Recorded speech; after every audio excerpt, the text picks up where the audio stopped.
Good morning all. നമ്മൾ fluid power ഓട്ടോമേഷന്റെ സിലബസിലുള്ള ചെറിയൊരു ടോപ്പിക്കാണ് ഡിസ്കസ് ചെയ്യുന്നത്. മൊഡ്യൂൾ 2 ക്യാവിറ്റേഷനോട് ബന്ധപ്പെട്ട കുറച്ച് കാര്യങ്ങൾ പറയുന്നുണ്ട്. അപ്പൊ എന്താണ് ഈ ക്യാവിറ്റേഷൻ? നമ്മുടെ ലിക്വിഡ് ട്രാൻസ്പോർട്ട് ചെയ്ത് പോകുന്ന പൈപ്പുകൾ ഉണ്ടല്ലോ, പൈപ്പുകൾ. അപ്പോൾ പൈപ്പിനകത്തൂടെ ലിക്വിഡ് പോകുന്നത്. ലിക്വിഡ് മീൻസ് നമ്മൾ ഓൾറെഡി പറഞ്ഞിട്ടുണ്ട്, നമുക്ക് ഫ്ലൂയിഡ് എന്ന് പറയുന്നതിനകത്ത് ലിക്വിഡും ഗ്യാസും ഒക്കെ വരുന്ന കാര്യം നിങ്ങൾക്ക് അറിയാം. ഇതൊരു പൈപ്പാണെന്ന് സങ്കല്പിക്കുക. പൈപ്പിലൂടെ ഇങ്ങനെ ലിക്വിഡ് ഫ്ലോ ചെയ്തുകൊണ്ടിരിക്കുകയാണ്. ഓക്കെ, ഫ്ലോ ചെയ്ത് വരുമ്പോഴത്തേക്ക് ഇത് പോകുന്ന ഒരു പ്രഷർ ഉണ്ടാവും, ഇനിഷ്യലി ഒരു പ്രഷർ ഉണ്ടാവും. ആ പ്രഷർ റീജിയനിൽ നിന്ന് ഒരു ലോ പ്രഷർ റീജിയനിലോട്ട് ഈ ലിക്വിഡ് ചെല്ലും. കണ്ടോ? അപ്പൊ ഒരു പ്രഷർ ഡിഫറൻസ് ഉണ്ടാവും. ഇവിടെയുള്ള പ്രഷറും തമ്മിൽ വ്യത്യാസം ഉണ്ടാവും. ഈ പ്രഷർ ഡിഫറൻസ് മൂലം, ഇതൊരു ഹൈ പ്രഷർ ഏരിയ ആണല്ലോ, ഒരു high pressure area comparing to this part. അപ്പോൾ ഒരു പ്രഷർ ഡിഫറൻസ് മൂലം ഇതിനകത്ത് വേപ്പർ ബബിൾസ് ഫോം ചെയ്യും. ആ പ്രഷർ ഡിഫറൻസ് മൂലം വേപ്പർ ബബിൾസ് ഫോം ചെയ്യും. ഈ ബബിളുമായിട്ട് വീണ്ടും ഈ ലിക്വിഡ് ഇങ്ങനെ ഒഴുകിക്കൊണ്ടിരിക്കുകയാണ്. ഈ ലിക്വിഡ് വീണ്ടും ഈ ബബിളുമായിട്ട് ഒഴുകിക്കൊണ്ടിരിക്കുകയാണ്. അത് ചെന്ന് കയറുന്നത് ഒരു ഹൈ പ്രഷർ ഏരിയയിലായിരിക്കും. When comparing to this area, ഈ ഏരിയയോട് കമ്പയർ ചെയ്യുമ്പോൾ കുറച്ചുകൂടെ പ്രഷർ കൂടിയ ഏരിയയിൽ പോയി ഇത് കയറും. ഇത് വിത്ത് ബബിളാണ് ഈ പോകുന്നത്. സോ ആ പ്രഷർ ഡിഫറൻസ് മൂലം ഈ ബബിൾസ് അവിടെ ബേസ്റ്റ് ഔട്ട് ചെയ്യും, അല്ലെങ്കിൽ അത് പൊട്ടും. ഈ ബബിൾസ് പൊട്ടുക എന്ന് പറയുമ്പോഴത്തേക്ക് നമ്മൾ ഈ വളരെ നിസ്സാരമായി കാണുന്ന ഒരവസ്ഥ ആയിരിക്കത്തില്ല. ഇതിനകത്ത് വളരെ ഹൈ പ്രഷറിലുള്ള കാര്യങ്ങളൊക്കെ, അല്ലെങ്കിൽ ഹൈ ഇന്റൻസിറ്റിയിലായിരിക്കും സംഭവിക്കുന്നത്. സോ ഈ അതിലുള്ള ബബിൾസ് പൊട്ടുന്നതിന്റെ ഫലമായിട്ട് ഈ പൈപ്പിന്റെ വാളുകളിൽ പോയി ഇത് ഇടിക്കും. അതുമൂലം ഇവിടെ ചെറിയ ചെറിയ സുഷിരങ്ങൾ ഉണ്ടാവും. സുഷിരങ്ങൾ മീൻസ് ചെറിയ ചെറിയ ഇതിന്റെ ഒരു ഇമ്പാക്ട് മൂലം ഉണ്ടാവും. വളരെ ചെറിയ മൈന്യൂട്ട് ഹോൾസ് ഉണ്ടാവും. അത് കാലക്രമേണ പിറ്റിംഗ് മീൻസ് തുരുമ്പ് പിടിക്കും. ഇതിനെയാണ് നമ്മൾ ക്യാവിറ്റേഷൻ എന്ന് വിളിക്കുന്നത്. സോ ഇതിന്റെ ആഫ്റ്റർ എഫക്ട് എന്ന് പറഞ്ഞു കഴിഞ്ഞാൽ ഈ പൈപ്പ് നമുക്ക് എഫിഷ്യന്റ് ആയിട്ട് യൂസ് ചെയ്യാൻ വേണ്ടി പറ്റത്തില്ല. ഇതാണ് ഒരു ബേസിക് കൺസെപ്റ്റ്.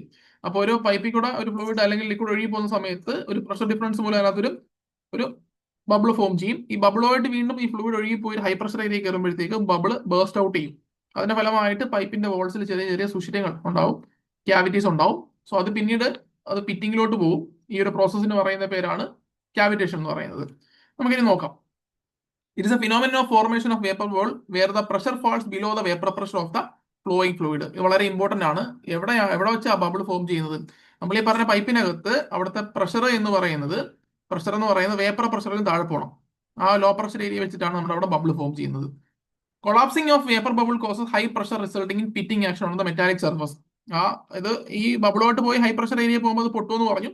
പൊട്ടുന്നതിന്റെ ഫലമായിട്ട് ഈ പൈപ്പിന്റെ വോൾസിലൊക്കെ അത് ചെറിയ ചെറിയ സുഷിരങ്ങൾ ഉണ്ടാക്കും. അത് പിന്നീട് ഫർദർ ആയിട്ട് നമുക്ക് തുരുമ്പിലോട്ട് പോകും. തുരുമ്പ് പിടിച്ച് അത് പൈപ്പ് നാശമായി പോകും, അല്ലെങ്കിൽ പൈപ്പിന് എഫിഷ്യൻസി ഇല്ലാതെ പോകും. Because of high vacuum the formation of bubbles at low pressure side and collapsing in high pressure side of the pump is called cavitation. ക്യാവിറ്റേഷന്റെ ആഫ്റ്റർ എഫക്റ്റ് ആണ് ഇറോഷൻ ഉണ്ടാവും, അതുപോലെ നോയിസ് ആൻഡ് വൈബ്രേഷൻ ഉണ്ടാവും, പൈപ്പിന്റെ efficiency നഷ്ടപ്പെട്ടു പോകും. ഇതൊക്കെയാണ് ക്യാവിറ്റേഷന്റെ ഒരു ആഫ്റ്റർ എഫക്റ്റ് എന്ന രീതിയിൽ നമുക്ക് നോക്കേണ്ട കാര്യങ്ങൾ. ഇനി ക്യാവിറ്റേഷൻ സാധാരണ ഉണ്ടാവുന്നത് സെൻട്രിഫ്യൂഗൽ പമ്പിനകത്തും റിയാക്ഷൻ ടർബൈനകത്തും ആയിരിക്കും. നമ്മൾ പഠിക്കുന്ന പമ്പിനകത്ത് എല്ലാ പമ്പിലും ഈ ക്യാവിറ്റേഷൻ ഉണ്ടാവത്തില്ല. അത് സെൻട്രിഫ്യൂഗൽ പമ്പിനകത്തും അതുപോലെ തന്നെ റിയാക്ഷൻ ടർബൈൻസിനകത്തൊക്കെയാണ് നമുക്ക് സാധാരണഗതിയിൽ നമ്മളുടെ ക്യാവിറ്റേഷൻ സംഭവിക്കുന്നത്. ഇനി എഫക്റ്റ് ഓഫ് ക്യാവിറ്റേഷൻ ആണ് മെറ്റാലിക് സർഫസ് ഡാമേജ് ആവും. ഉള്ളിൽ പറഞ്ഞ കാര്യമാണ്. Efficiency of the pump decrease ചെയ്യും. അതുപോലെ അൺവാണ്ടഡ് നോയ്സ് ആൻഡ് വൈബ്രേഷൻ ഉണ്ടാവും. Pitting marks on the impeller blades on the internal volute casing of the പമ്പിനകത്തുള്ള നമ്മളുടെ ഇംപലർ ബ്ലേഡ്സിനകത്ത് ചെറിയ തുരുമ്പ് പിടിക്കും. അതുപോലെ പ്രീമച്ചുർ ബെയറിംഗ് ഫെയിലർ ഉണ്ടാവും. നമുക്ക് ഉദ്ദേശിച്ച പോലെ എഫിഷ്യൻസി കിട്ടത്തില്ല പൈപ്പിന്. ഷാഫ്റ്റ് ബ്രേക്കേജ് അല്ലെങ്കിൽ അതർ ഫറ്റീഗ് ഫെയിലർ ഉണ്ടാവും. അതുപോലെ തന്നെ മെക്കാനിക്കൽ ഫെയിലർ ഒക്കെ ഇതിന്റെ ഒരു ആഫ്റ്റർ എഫക്റ്റ് ആയിട്ട് വരുന്ന കാര്യങ്ങളാണ്.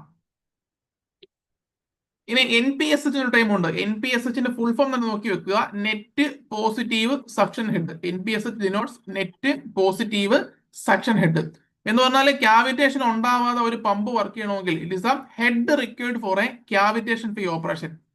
ക്യാവിറ്റേഷൻ ഉണ്ടാവാതെ വർക്ക് ചെയ്യാൻ വേണ്ടി നമുക്കൊരു ഹെഡ് വേണം. ആ ഹെഡിന് പറയുന്ന പേരാണ് NPSH എന്ന് പറയുന്നത്.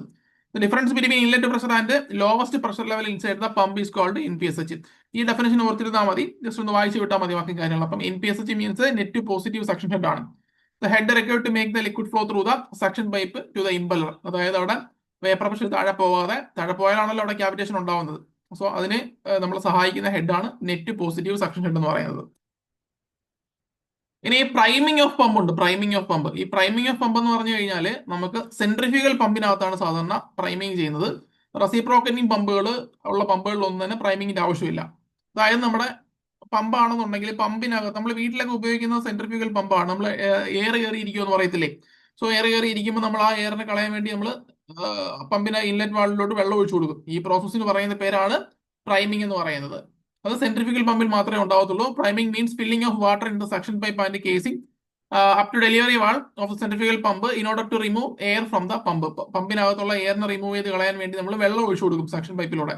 അതിനെയാണ് നമ്മൾ പ്രൈമിംഗ് എന്ന് പറയുന്നത്. സാധാരണ സെൻട്രിഫ്യൂഗൽ പമ്പിൽ, സാധാരണ സെൻട്രിഫ്യൂഗൽ പമ്പിൽ മാത്രം പ്രൈം ചെയ്താൽ മതി, ബാക്കി പമ്പുകളിൽ അതിന്റെ ആവശ്യമില്ല എന്ന് ഓർത്തിരിക്കുക. സോ ഇത്രയും കാര്യങ്ങളാണ് നമുക്ക് ഡിസ്കസ് ചെയ്യാനുള്ളത്. സോ നെക്സ്റ്റ് ക്ലാസ്സിൽ കാണാം. തൽക്കാലം നിർത്തുന്നു. Thank you.